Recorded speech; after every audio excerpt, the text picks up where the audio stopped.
afternoon, Steel City. Welcome to the Yinzer Report on IE Sports Radio. We're just for all that is sports.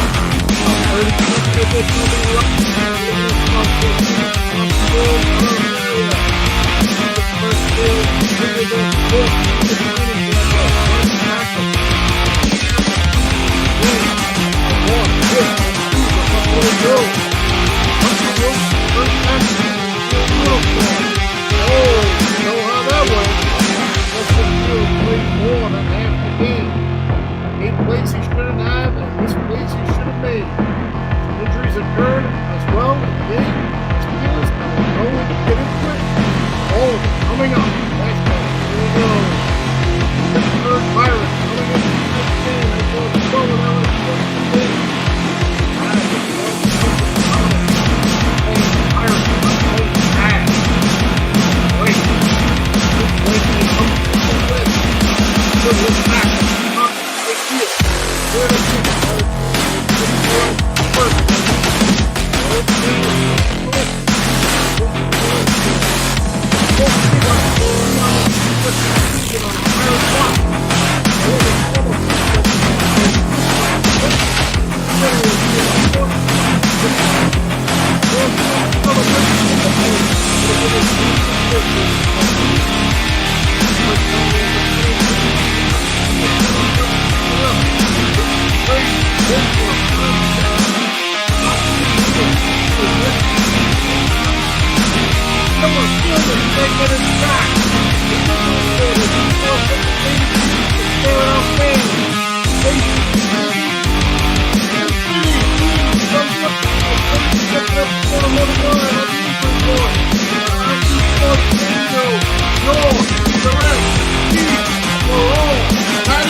Good afternoon, everybody.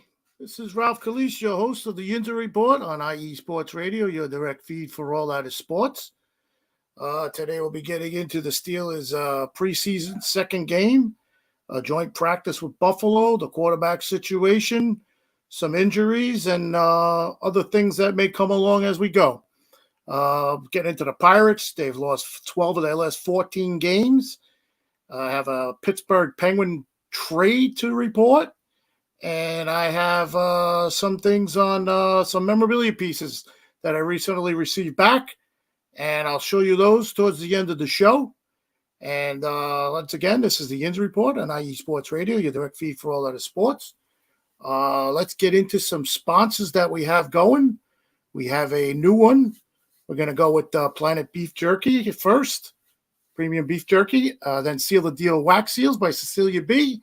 And then our new sponsor for the IE Sports Radio show. So let's get into those right now, and we will be back again. This is the Yinzer Report on IE Sports Radio, your direct feed for all that is sports.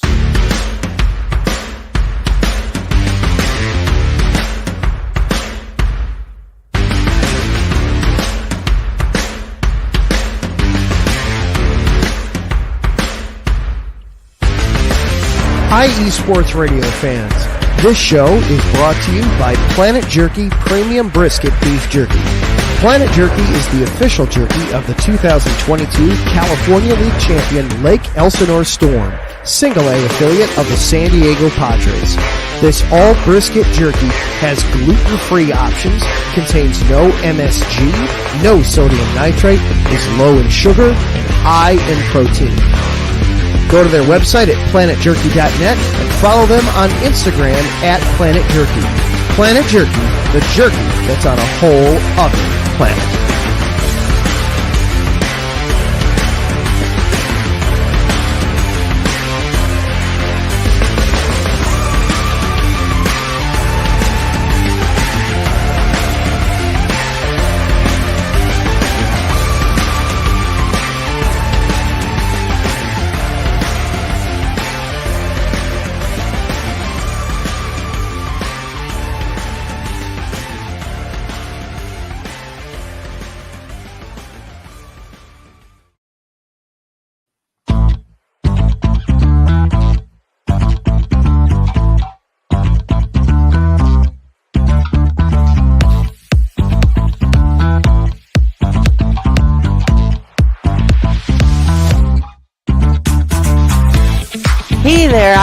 Sports Radio fans, be sure to check out our sponsor, Seal the Deal Wax Seals by Cecilia B. You just finished your very own wedding or baby shower invitations and you're looking for that extra special touch? Maybe you just wrote a letter to a relative or a friend and you want to add to their smile when they receive it. Then seal the deal with Cecilia's handmade sealing wax stamps for your invitations, letters, and gifts. You bring the deal, we'll bring the seal. You can find them on Instagram at sealthedeal_wax stamps and on Facebook, Seal the Deal Wax Seals.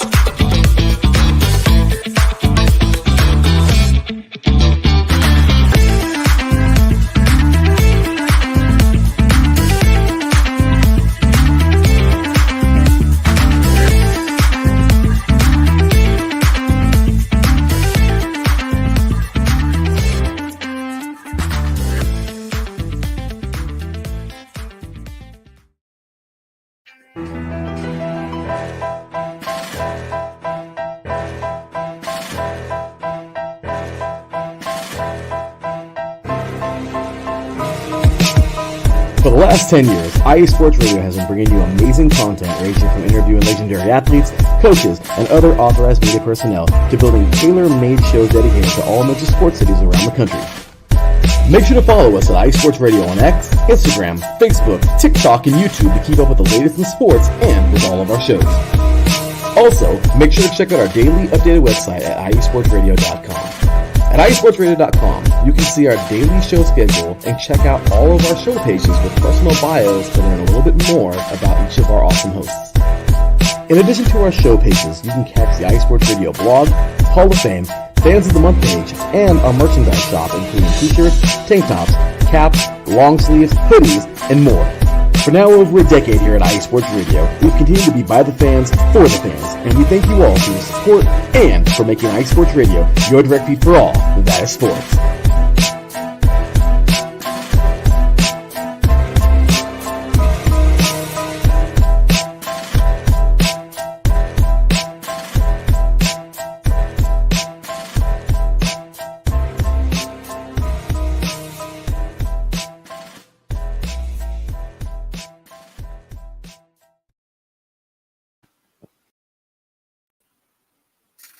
All right, welcome back. This is the Yinzer Report on IE Sports Radio, your direct feed for all that is sports.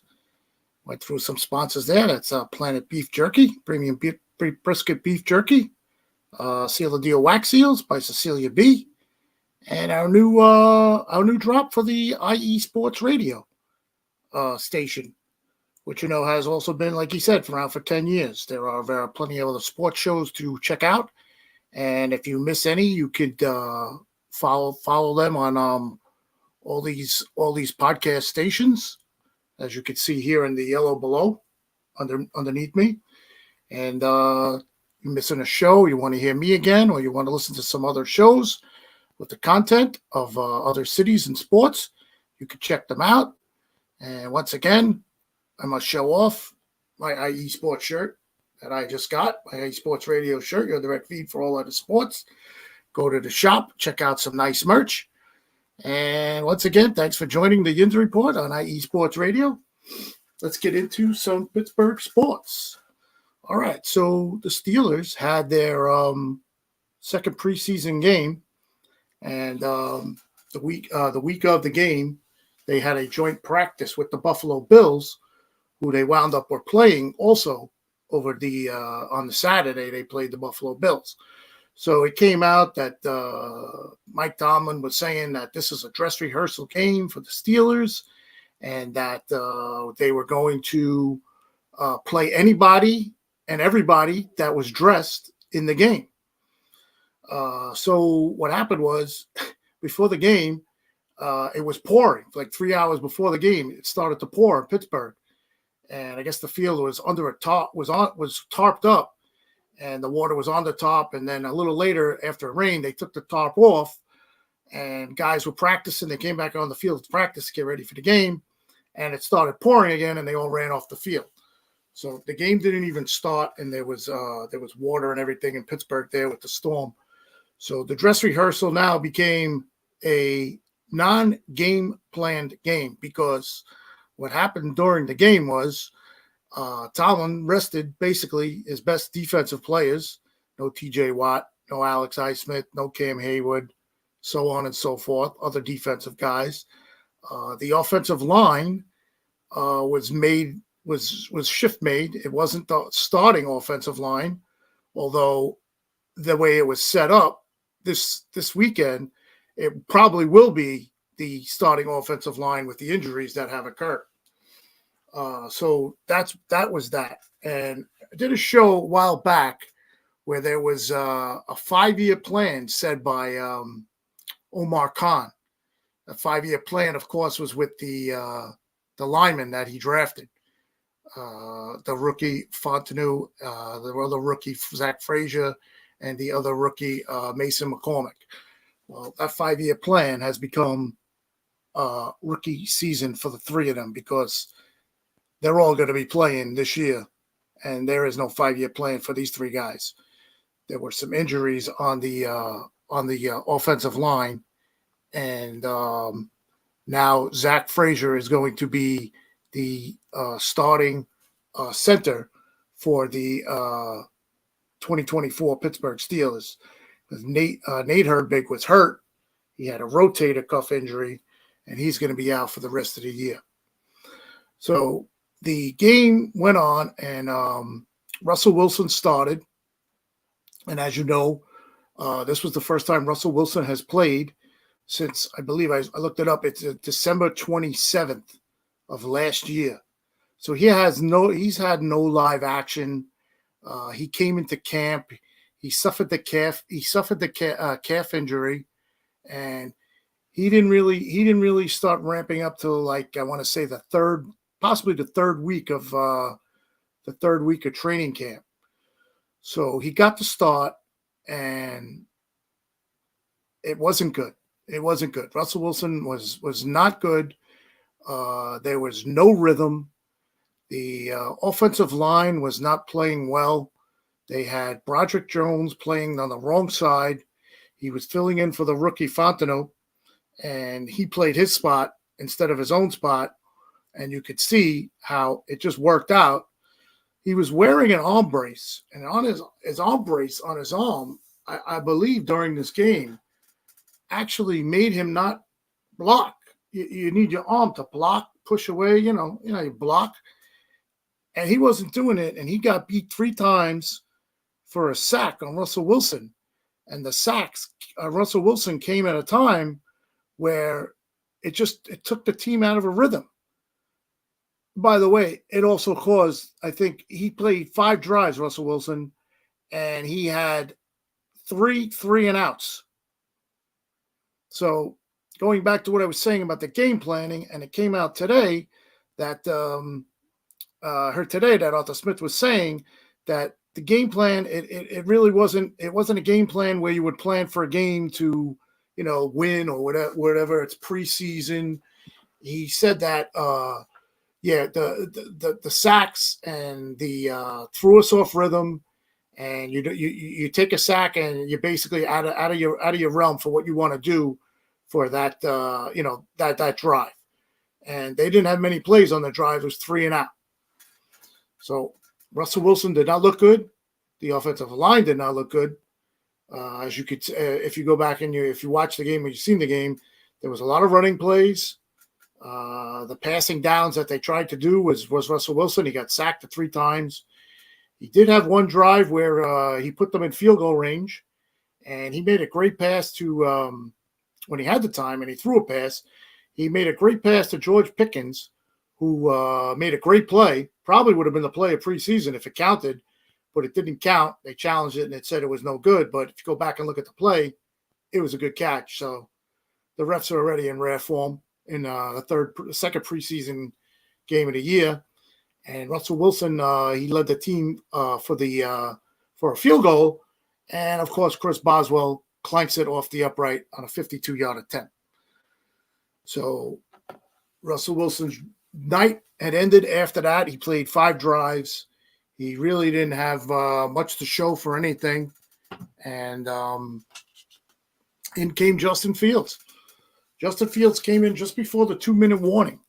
He had a drive just before the 2-minute warning. I think there was like 2 minutes and 46 seconds on the clock or something like that. And he went 3 and out.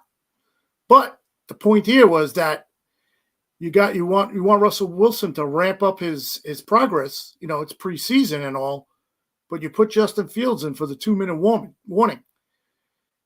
I guess they didn't like what they were seeing from Russell Wilson, and maybe they didn't want to see him get hurt because he was getting killed by the offensive line. And Russell Wilson left the game for Justin Fields. He came in, and Justin Fields, he wanted after the 3 and out, they got the ball back with like a minute and I want to say 22 seconds left, and he did actually with his legs. He did actually lead them on a field goal drive for the Steelers to tie the game at 3. The second half was all Justin Fields. Like I said in the beginning, he made plays that he wasn't supposed to make, and he made plays that he didn't make plays that he was supposed to make. So it was not good. Looking after it today, the Steelers roster came out, and the QB1 listed is Russell Wilson. So I guess we're getting Russell Wilson as the starting quarterback.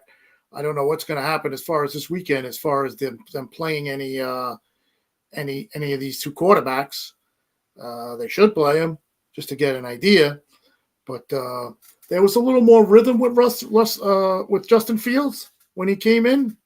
But again, like I said at the beginning, there was no game plan. I honestly think once the rain came and Tomlin started wrestling the guys, he didn't have a game plan. He just came out and they ran vanilla plays. Let's run the ball, then we'll pass. You know, like on the 3 and outs. That's what it was. And then when the time came to try to score, he threw that one bomb downfield, Russell Wilson, in the first half, and it didn't work. Justin Fields, on the other hand, while he was playing in the second half, he was doing a lot with his legs. He was running plays with his legs. He was throwing the ball short. He wasn't, the Steelers, they weren't showing anything. Let's put it that way. That's what Arthur Smith said today. Basically, when we're not showing anything, it's just to get the guys acclimated into a live game. It's preseason. Who cares? You lost 9-3. You lost. Yeah, your offense ain't playing well, but these guys have to get acclimated to the team, the team that's going to be on the field for the first week of the season. And as we all know, last year, preseason we had last year, right? Remember preseason last year? We were feeling pretty good about things. The numbers were there, was natural. In the 3 preseason games, they were all wins. The first team offense was on the field for 5 total possessions. They scored 5 touchdowns. They were 5 for 5. They converted 3rd and 5 with the ability to score long runs, passes from Pickett to Pickens.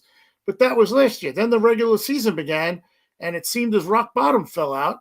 The Steelers offense again scored 5 touchdowns, but it took 70 possessions, in which 6 of them which take a knee over 5 games.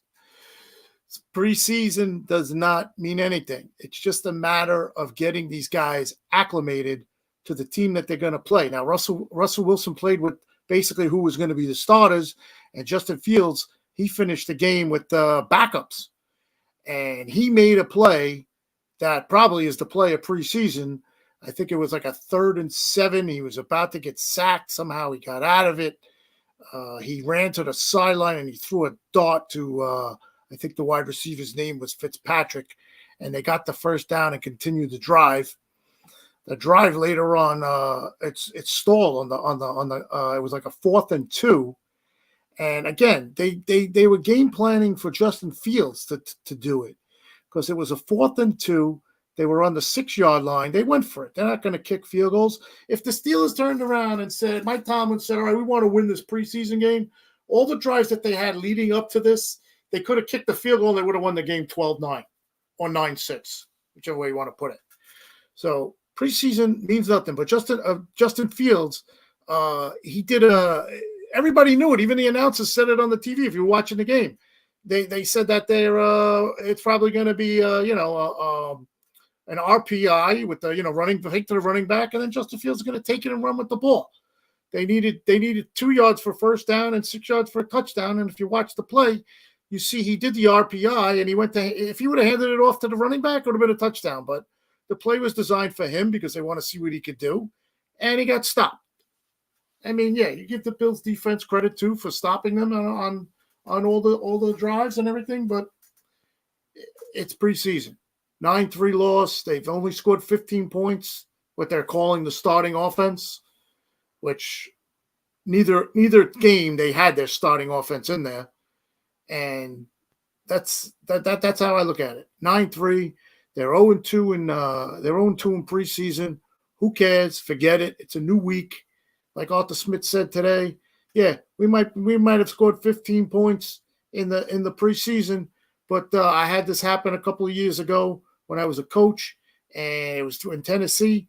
He goes, the same thing happened, and then the first game of the season came and we put 34 points on the board. He goes, I'm not saying that's going to happen now, but it's just just preseason.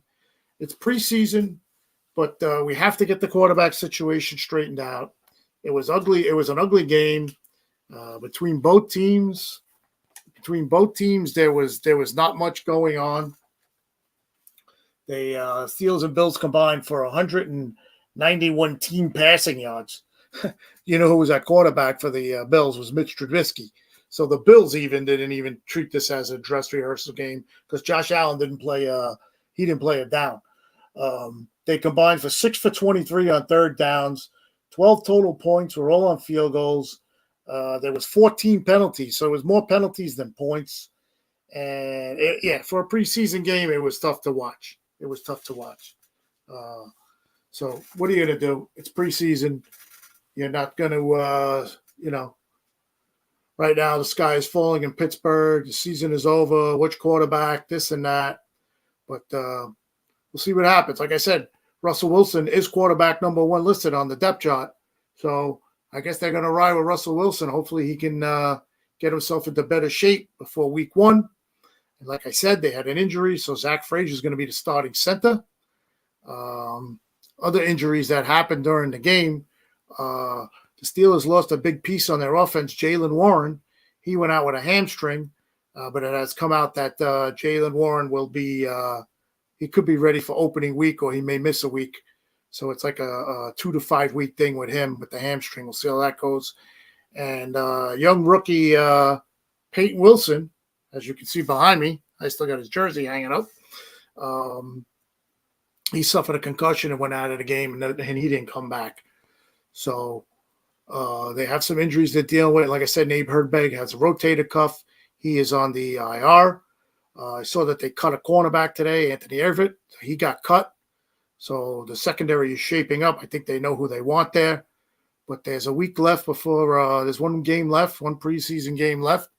And then you have the opening week. So you still got like 2 weeks to get ready and get prepared. So we'll see what happens with that. Steeler fans, just hang in there. It's a long season. It's preseason. Don't give up. Big season coming up. I still feel it. And we'll go from there. Just a note, I want to talk about Joey Porter Jr. He received the Steelers Rookie of the Year award at halftime on Saturday night. He's our prized rookie cornerback. That's Joey Porter's son. And he received his Rookie of the Year trophy. And he received it at halftime. But he was being interviewed, and he was talking about a technique. I found this very interesting. He called it a football technique. So when they played the Texans last weekend, he talked of some interesting football technique besides receiving the trophy. He said that last week when they played the Texans, he was wearing gold gloves, the gloves that they wear, and he was called for a pass interference penalty. This week he wore white gloves versus the Bills because the Bills had, I guess the Texans had their blue uniforms on. So I guess the yellow stood out in the on the blue uniform, and they caught him. But he said this week he wore white gloves because the Bills had white uniforms on.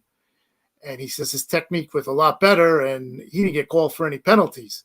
I don't know if he was saying he made penalties, and that's why he didn't get called. But he said they were wearing their white jerseys. The technique at the cornerback position matters most, but matching gloves to the opposing uniforms, it's a smart thing.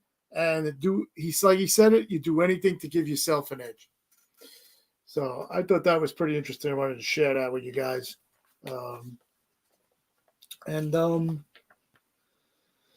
Yeah, so back to the game. It was the second week in a row the Steelers' offense failed to put any points on the boards. The team dropped Saturday night's preseason game. Like I said, this was tough. Russell Wilson, making his preseason debut, led the unit, scoreless outing in five series, while Justin Fields' unit mustered only a field goal in a series of its own. So that was basically the write-up on the game.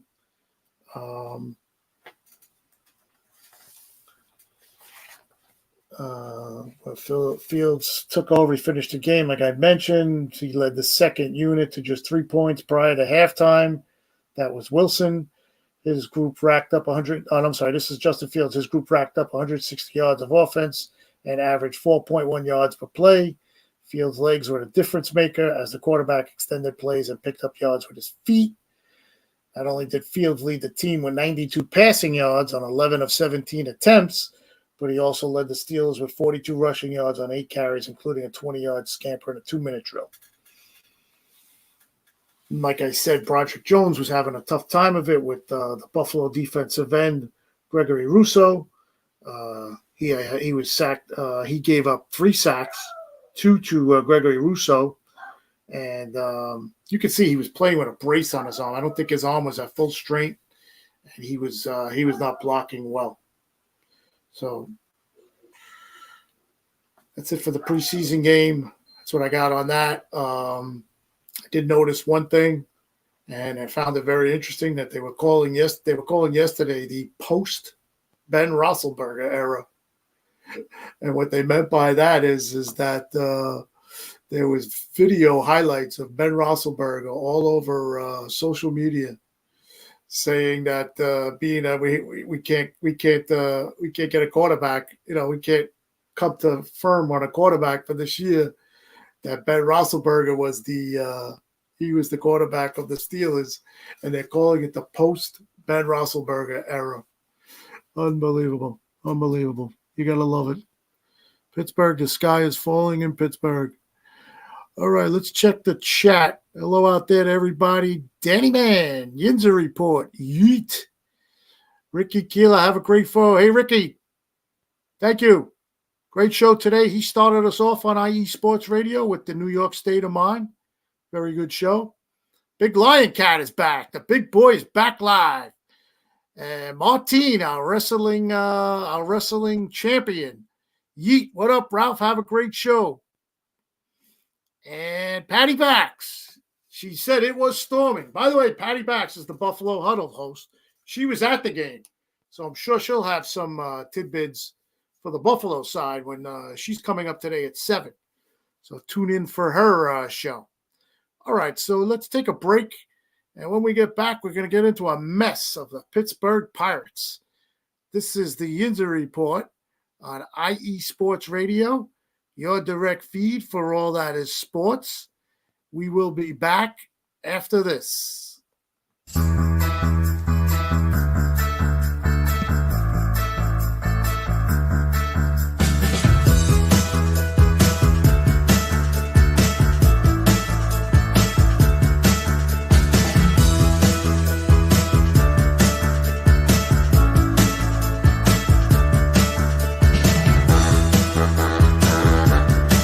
What's up, New York? This is Ricky K coming at you with the NY State of Sports, a new show here on IE Sports Radio, your direct feed for all that is sports.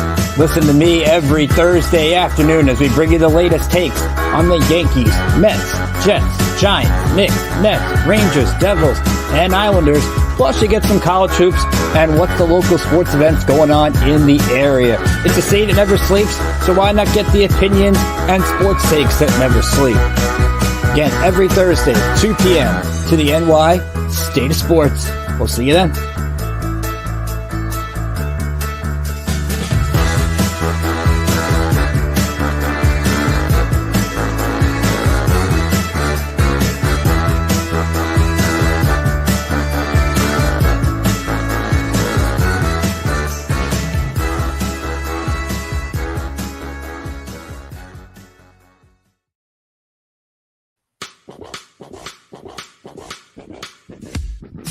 Hello, sports fans. It's me, your boy Larry B, and I want to walk you through the world of sports. No, not just the mainstream major TV deal type sports, although those are important too. But let me be your guide for your journey of all sports, from college to the pros, the minors, and everything in between. Each week, we are talking sports galore with true diehards just like you from a hardcore fan's perspective that's sure to quench your thirst around leagues you may know all too well and some you may even discover here. That's right, sports fans. If you love sports of all kinds, enjoy hearing amazing sports stories, and respect all sports because you know how difficult any of them can be to play or compete in, then this is your show.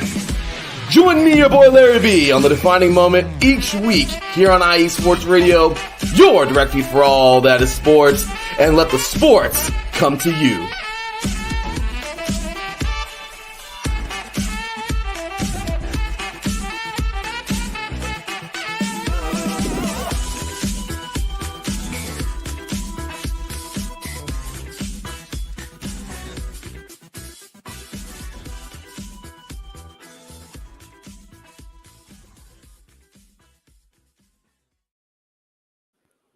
All right, welcome back. This is the Yinzer Report on IE Sports Radio, your direct feed for all that is sports. Check out those two good shows. They'll be coming up shortly. Ricky was earlier today. He had his show. He had a great show. And Larry B with the Defining Moment is a great show. Check it out. Okay, so let's get into the Pirates. The Pittsburgh Pirates are losers of 12 of their last 14 games. They are in last place in their division, and they're totally out of a playoff spot, and the season has been a total dive.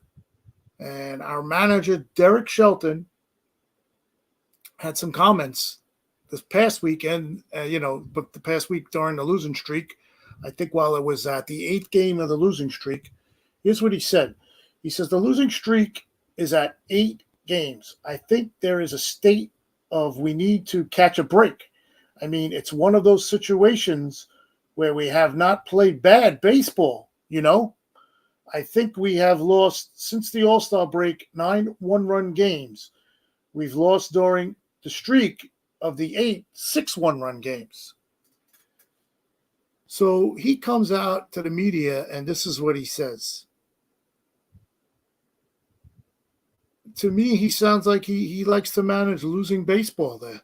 He's just I can't believe that he would actually come out and talk like this. Totally nuts. Totally nuts.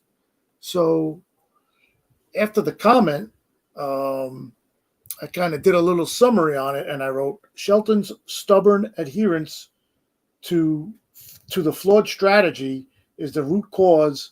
His bad decisions, they have a profound impact on the loss of games.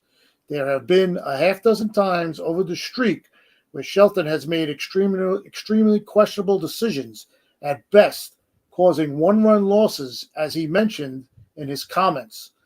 Continuing lineups of Yasmani Grandal, Jared Carrillo, Connor Haywan Bay, and Connor Joe, of the three regularly needed to step up.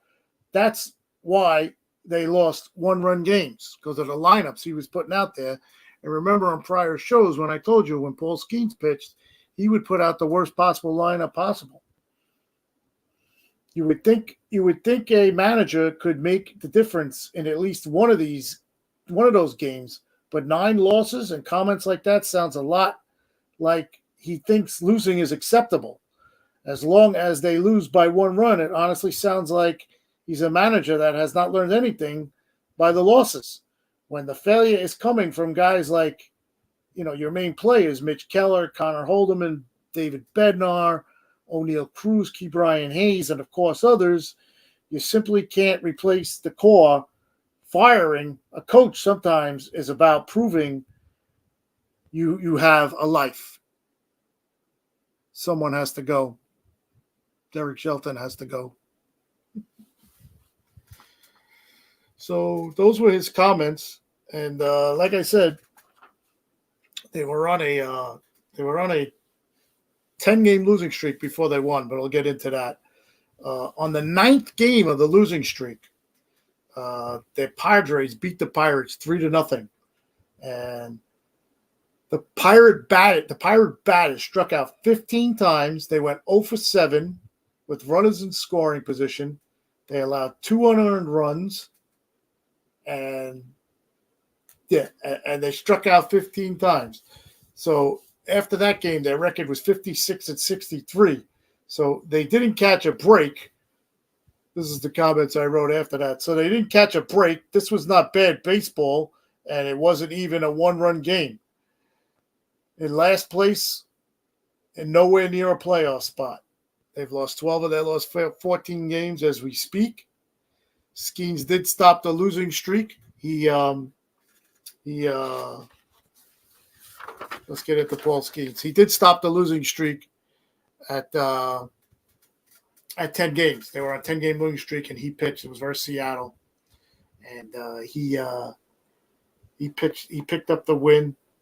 He gave up 2 runs, 3 hits, and 4 walks over 6 innings. He struck out 6. It wasn't his best game, but he did what he had to do, and he got the win.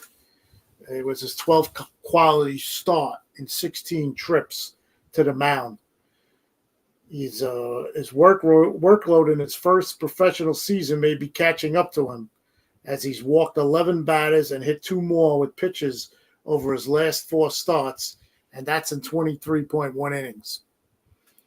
So speaking of that, it came out on Paul Skeens that the Pirates, what they're going to do with him for the rest of the season.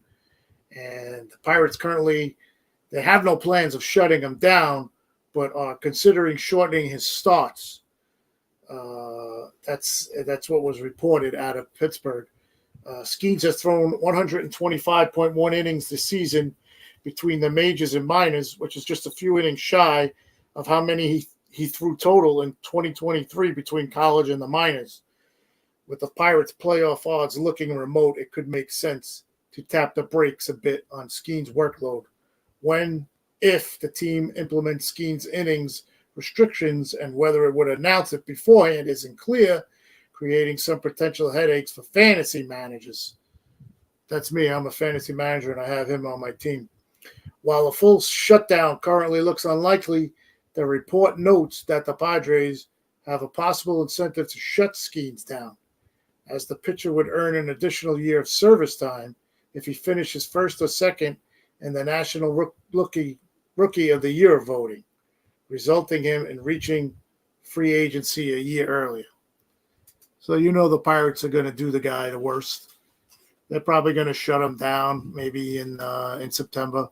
I'd say let him pitch until September, and then they're probably going to shut him down. Because right now he's the star of the team, and like it said there, you don't want to ruin the guy for years to come and ruin his arm and whatever. So Paul Skeens he'll still be pitching, but he won't be pitching as much coming in September is how I feel on that. Skeens also he also had a former baseball player, Reggie Jackson, Mr. October, as he is known to be. I guess this was when they were in Houston. He put a post up on Twitter, Reggie Jackson, and this is what he said about Paul Skeens. One impressive dude, Paul Skeens. What a very respectful young man and future great of the game. These type of men are pivotal in the future of baseball and how it continues to progress. Sky's the limit right there by Reggie Jackson. Reggie Jackson was a great playoff performer. And he was with the Yankees, of course, and he was great in the World Series and playoff games. So that's what we have with Paul Skeens. And Paul Skeens is, of course, still in vie for Rookie of the Year. I still believe he has the lowest ERA in MLB at 2.33.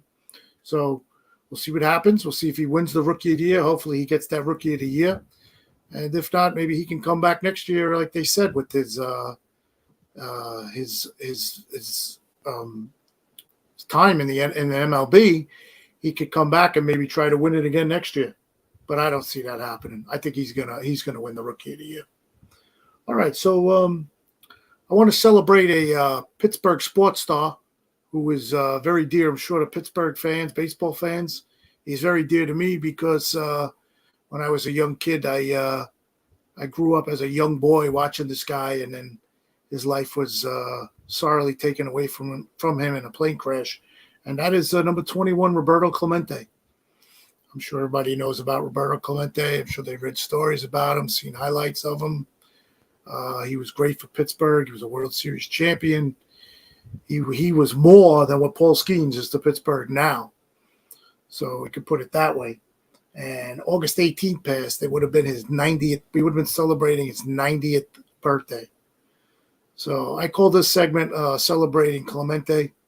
Happy birthday to you, up in the sky there, looking down on all us Pirate fans. Not feeling too well at this point because we do know that there'll be no playoffs in the Berg this year, as I mentioned in the beginning. But this is about celebrating Roberto Clemente. And I found a comment of his, and this is what he said. In a way, I was born twice. I was born in 1934 and again in 1955 when I came to Pittsburgh. I am thankful to say that I lived two lives. There's a man who celebrated his career, his life, and he was just a gentleman beyond gentleman, as you could tell by that comment. He was a great ball player. He was a great player. Just go watch highlights of him. There's a book. There's plenty of books on him if you like to read. Catch a book on the guy. But Roberto Clemente, happy birthday to you, sir, in heaven. And thanks for all your time playing in Pittsburgh. You mean a lot to this Pittsburgh fan. And I'm sure you mean a lot to a lot of others. All right. So that's all I have on that for the Pirates. And Derek Shelton, I still can't believe the comments. Oh, God, I had to read those comments 3 times before I came on the air again just to make sure I wanted to say them. All right, so this is the Yinzer Report on IE Sports Radio. Let's take a break. And when we get back, I got a little Penguins hockey for you. And then I'm going to get into some memorabilia that I'm going to show out there to all the fans of the Yinzer Report that I got back. All right, so once again, this is the Yinzer Report on IE Sports Radio, your direct feed for all that is sports. We will be right back after this.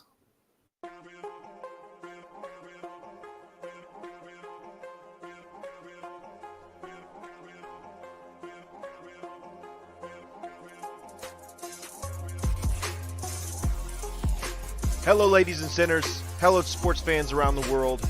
Hello, IE Sports family. This is Cale Henderson, the host of IE Vegas, the Sin City Sports Show, presented by IE Sports Radio.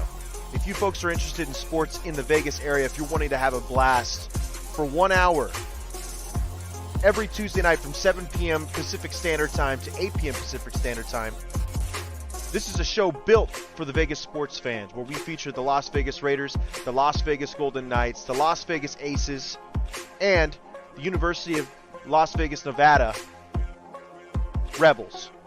Hopefully, fingers crossed, MLB team coming soon. Either way, if you folks are looking to have a blast for 1 hour each and every week, tune in Tuesday, 7 p.m. Pacific Standard Time to 8 p.m. Pacific Standard Time. If you folks are interested in Vegas sports news, go to our Twitter at SinCities_IESR, and you can speak with me, the host, Cale Henderson, at Cale_Henderson on Twitter at any time. Be happy to reply. Always want to reach out to our fans. Again, the Sin City Sports Show, presented by IE Sports Radio, your direct feed for all that is sports.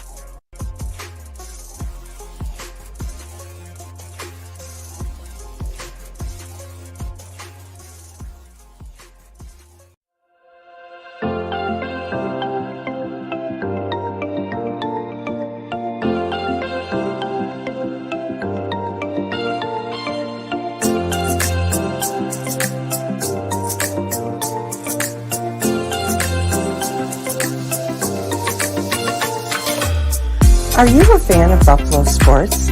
Are you thinking of changing loyalties and becoming a Buffalo sports fan? Do you even know where Buffalo is on the map? Did you know Canada is closer to Buffalo than New York City? Welcome to the Buffalo Huddle, every Tuesday night at 7 p.m. Eastern Standard Time and 4 p.m. Pacific Coast Time on IE Sports Radio, your direct feed for all that is sports. I'm your host, Patty Bax. This is a podcast designed for you, the passionate sports fan. I know you love your sports. Who doesn't? I cover Buffalo sports and so much more by bringing in the human elements. I call it Buffalo Sports with a Twist. Join me as we take a journey into the world of Buffalo sports. I guarantee you'll fall in love with Buffalo just like I did. Each week we start with an inspiration, question of the day, a Buffalo fun fact, and our weekly challenge to you, the listener.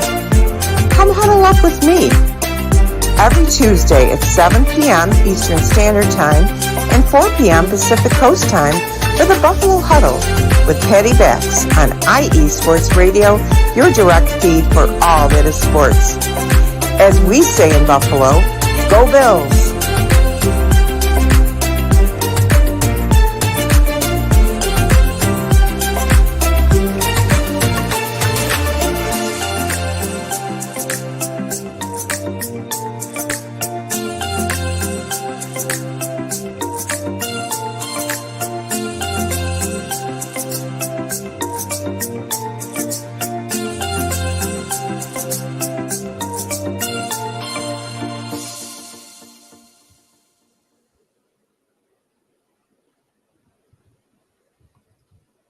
Okay, welcome back. This is the Yinzer Report on IE Sports Radio, your direct feed for all that is sports.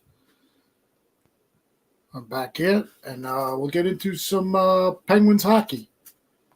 So we have the Penguins who are coming up on the season coming up. Actually, the first preseason game is coming up on September 21st, 2024. They're going to be playing the Buffalo Sabres, as you can see. He led right into that with Patty Bax's drop there. They made a trade. They made a couple of trades. Kyle Dubas made a pair of trades this week, bringing center Cody Glass and a handful of draft picks to the Pittsburgh Penguins. Glass is now joining his third organization, hoping to live up expectations of a first-round pick in 2017. The 25-year-old center will come to Penguins training camp looking to earn a roster spot at a crowded center ice position. They have 7 centers on the NHL roster and 2 prospects that could see NHL time this season, Sam Poulin and Vasily Ponomarev. Some centers, Blake Loisette, Noel Arcieri, and Kevin Hayes, could move to wing, creating room for everyone. However, with Dubas and the organization continuing to collect draft capital aggressively, making a trade is likely avenue the Penguins could take to create more opportunities for the young centers. Lars Eller's name is mentioned in trade speculations leading up to the deadline last March, so it could continue this early part of the upcoming preseason and regular season. The Penguins and Kyle Dubas, knowing from fielding trades last season, Eller is an ideal depth addition for any team, especially at an NHL team considering themselves a contender. Last year, Ellis stabilized the Penguins with providing consistent defensive performances in all 82 games, adding 31 points, 15 goals, 16 assists. With 1 year remaining on his contract, Ellis' stock may even be higher entering the 2024-25 season. Arceri could also find his name in trade speculation this season. The veteran forward struggled with injuries last season, but remains a solid defensive depth option and has tremendous value on the penalty kill. His contract, 2 years remaining at $2 million, could turn away potential trade partners, but contenders lacking center depth may look to the Penguins and Arceri as the season progresses. The Penguins have created a logjam at center, and with a handful of young players ready to push for NHL playing time, a trade may be on the horizon for their veterans. So as you could see, you remember last year during the trade deadline, Kyle Dubas said he was trading to get younger. And all these trades here, well, Cody Glass is in the NHL, but he did in the other trade, he got younger players. So he's stocking up the minors with young talent to see how that goes. All right. So it's that time of the show. I have some memorabilia pieces for you that I wanted to share with you. Way back when I had an early show, I was at a sports show and I met Rocky Blyer, and I was able to have him sign this, and I sent it out to get authenticated. It is now authenticated. This is a porch level AFC playoff game press pass. I bought this at a sports show, and I sent it to Rocky to get autographed. Well, I met him in person and got it. I sent it out to get authentic. So here's what it looks like.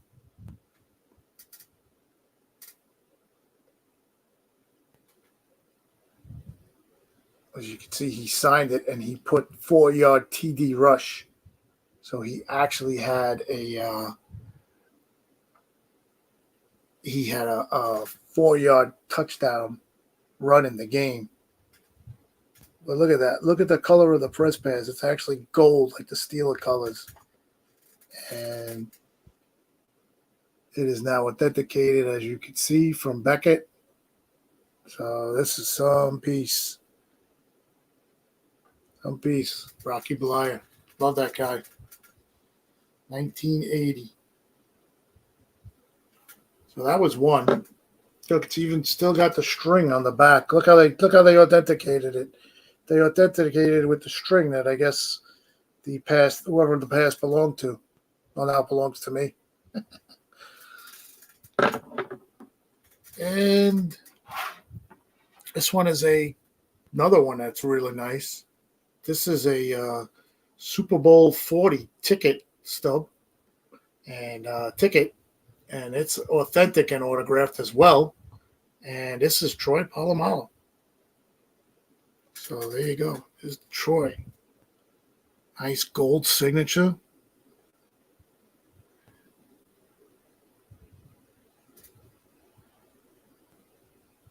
And this one is authenticated by PSDNA. Super Bowl 40 ticket signed by Troy Polamalu. It's now authenticated. And it'll be in this case for the rest of my life. Of course, I'll pass all this stuff down to my son. So there they are. Hold them both up for you again. Here's a report coming through again with some memorabilia pieces for you Steeler fans out there. And they go right into the collection. And it's just something I love to do. Hobby of mine that I love that I'll never stop doing. As you know, we went to Steeler camp and I run around and get autographs and hurt myself and all that. But yeah, that's the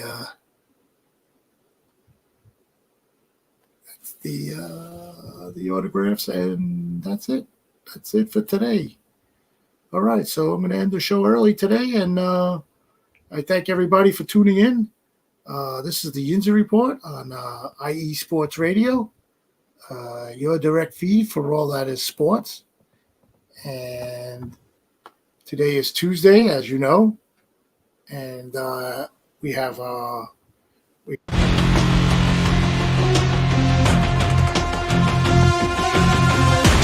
Gen V coming up next, showing the land for Cleveland. And At 7, you have Patty Pack, Buffalo Huddle. You have Chris and Bobby with the Philly Sports Bar. There's no more neutral zone until hockey. And we got the sports bar. That's basically sports. Thanks everybody for tuning in. Good evening. Good out there. Enjoying the business work. As always, thank the Lord for you. Thank you for tuning in.